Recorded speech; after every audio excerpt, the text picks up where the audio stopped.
petits loups, aujourd'hui je vous raconte une fantastique histoire. L'histoire du Botox. Celui-ci a été découvert lors d'un repas funéraire. Et c'est l'histoire que je compte vous raconter. Vous le savez peut-être avec ma série Histoire de plantes que je mets juste au-dessus. Eh bien, j'adore les histoires vraies qui donnent un peu de couleur à des choses de notre quotidien. C'est parti pour l'histoire du Botox. Notre histoire commence en Belgique avec un homme nommé Emil von Emergen. On est en 1895 et Emil est un célèbre bactériologiste. Il travaille en ce moment en tant que professeur en université et il est notamment connu parce qu'il a été formé par un des meilleurs médecins allemands qui se nomme Robert Koch. Et Robert Koch, il est très connu en Allemagne. Pourquoi? Parce que c'est le premier qui a mis en évidence le bacille de la tuberculose. Et pour ça, il a eu un prix Nobel. Donc, il a été célébré, il a été formé par un des meilleurs et du coup, il a très bonne réputation et il est très doué.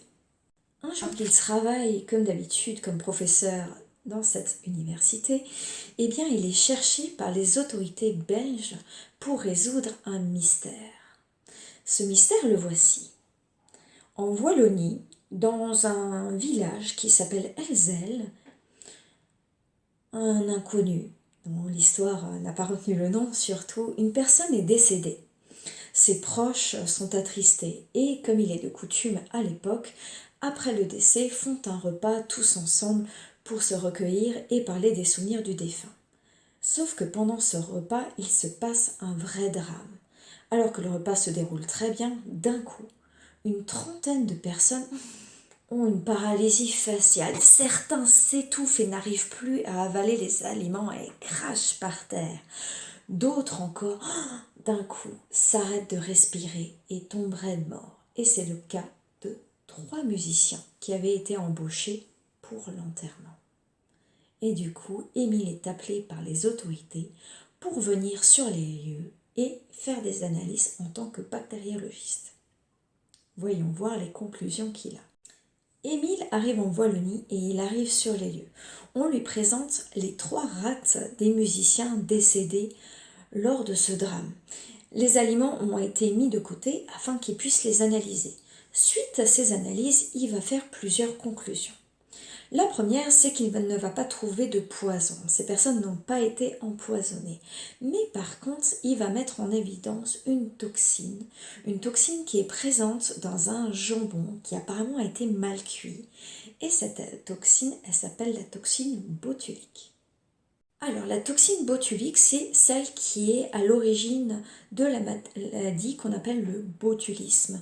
Et du coup, le botulisme, c'est une maladie mortelle à ce moment-là et on n'a pas de remède et qui se caractérise en fait par des paralysies et parfois des paralysies de divers muscles. Mais le problème, c'est qu'on peut avoir des paralysies respiratoires ou cardiaques qui, bien sûr, mènent à la mort. Et il en conclut finalement que cette toxine s'est retrouvée dans l'organisme des participants à ce repas funéraire et c'est pour ça qu'ils ont eu des paralysies et les musiciens, dommage pour eux, ont eu des paralysies cardiaques, donc qui les a amenés à leur décès. Donc ça c'était en 1895, mais on voit qu'on n'est pas encore au Botox, on est à la toxine botulique. Voyons ce qui se passe après. On fait un grand bond dans le temps et on arrive en 1980. Et on se retrouve dans le cabinet d'une ophtalmologue. Celle-ci s'appelle Dr Jean Caruter. Et elle est mariée à un dermatologue et ils ont une idée. Parce qu'ils ont des malades qui souffrent d'une pathologie, j'ai pas retenu le nom, attendez. Blépharospasme.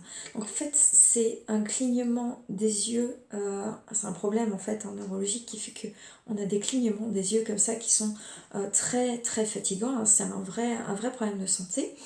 Et cet ophtalmologue, notamment elle mais aussi son mari, ont l'idée de faire des injections de toxines botuliques en fait au niveau des muscles de la paupière afin de stopper ces clignements intempestifs ou au moins de les freiner. Et ils vont essayer sur plusieurs patients et ça va très bien marcher.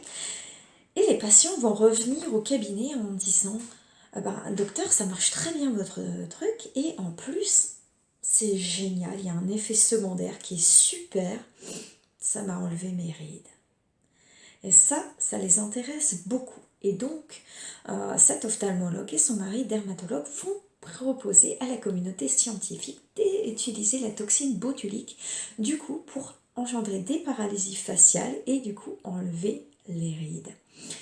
Il n'y en a pas beaucoup qui sont chauds en fait, parmi les médecins, il n'y en a pas beaucoup qui sont chauds, mais néanmoins, il y a quand même un labo qui est très intéressé et du coup qui s'appelle Allergan et c'est un labo américain.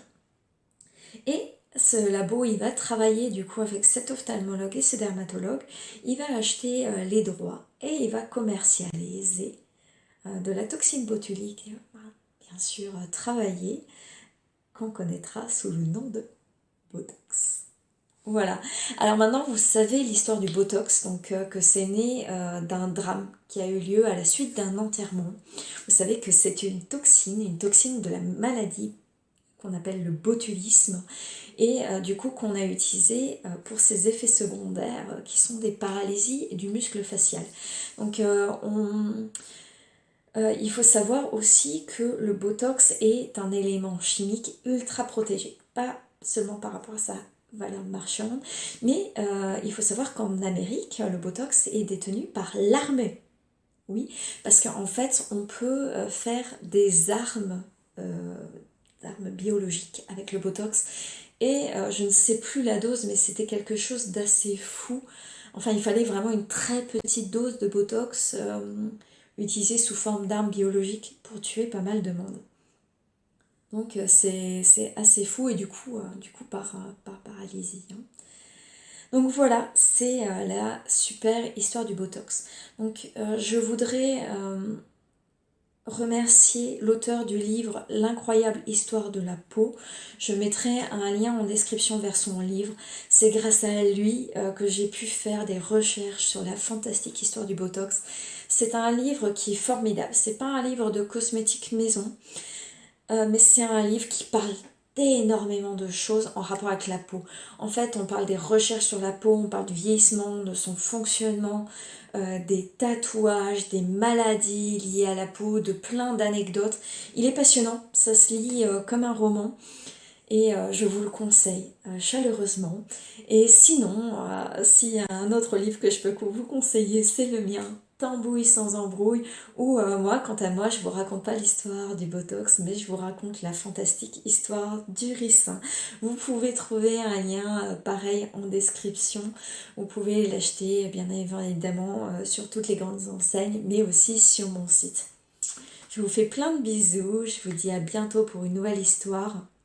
Dites-moi ce que vous avez pensé de l'histoire du Botox et dites-moi si vous voulez d'autres histoires du genre. Je ne sais pas du tout si ce genre de vidéo vous plaît, donc il faut me le dire.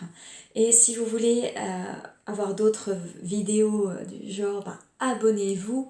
Et si vous avez aimé cette vidéo, montrez-le moi et mettez des pouces en l'air. Un petit clic pour vous et plein de bonheur pour moi. Alors, voilà, je vous fais plein de gros bisous. Bye bye.